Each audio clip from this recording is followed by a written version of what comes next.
વિદ્યાર્થી મિત્રો, concept just in 2 મિનિટ્સમાં આજે આપણે જોશું NEP 2020 related timeline. Okay, very important, because કોઈ પણ એક્ઝામની તૈયારી કરતા હો ત્યારે તમને ટાઈમલાઈન રિલેટેડ ક્વેશ્ચન ડેફિનેટલી પૂછાય છે. તો આજે દરેક જે વર્ષ જે ટાઈમલાઈનમાં આવે છે, જે થ્રેશોલ્ડ્સ આવે છે, એ દરેક આપણે NEP 2020 ને ડિસ્કસ કરશું.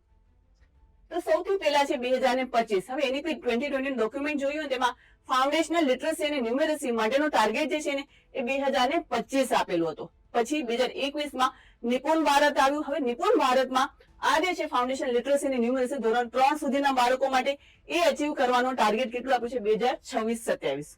Okay, now 2030 very important, because અહીંયા ઘણા જ બધા ટાર્ગેટ છે.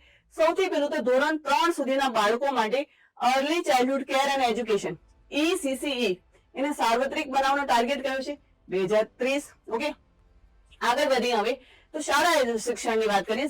સ્કૂલ એજ્યુકેશન પ્રાઇમરી થી કરીને માધ્યમિક સુધીના બાળકોમાં સાર્વત્રિક 100% જે છે ગ્રોસ એનરોલમેન્ટ રેશિયો થવો જોઈએ, તો એનો ટાર્ગેટ છે 2030. એડલ્ટ એજ્યુકેશન માટે પણ ગ્રોસ એનરોલમેન્ટ રેશિયો જે છે 100% કરવાનો ટાર્ગેટ કયો યર છે? 2030. પછી બધી બીએડ કોલેજમાં ઇન્ટિગ્રેટેડ એજ્યુકેશન 4 વર્ષનો સંકલિત બીએડ નો પ્રોગ્રામ, એનો ટાર્ગેટ અગેન 2030.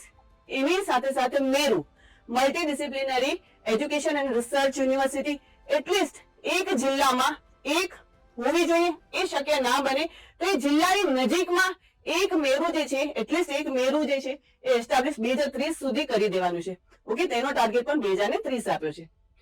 હવે જે આવે છે દેટ ઇઝ 2035. તો હાયર એજ્યુકેશનમાં ગ્રોસ એનરોલમેન્ટ રેશિયો જે છે ને એ 50% સુધી હાંસિલ કરવાનો ટાર્ગેટ છે 2035. શા માટે 50% આપ્યો? બીકોઝ 2018માં એ 26.3 જેટલો હતો, એટલે 2035માં આપણે ગ્રોસ એનરોલમેન્ટ રેશિયો કેટલો?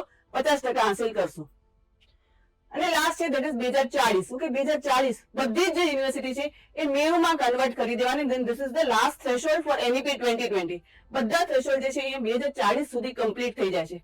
હવે મને ફટાફટ કમેન્ટમાં કહો કે ઇન્ટિગ્રેટેડ બીએડ માટે જે ટાર્ગેટ તૈયાર આપ્યો છે એ કયું છે અને નેક્સ્ટ કયો ટોપિક શીખવો છે? કમેન્ટમાં કહેજો. Thank you so much.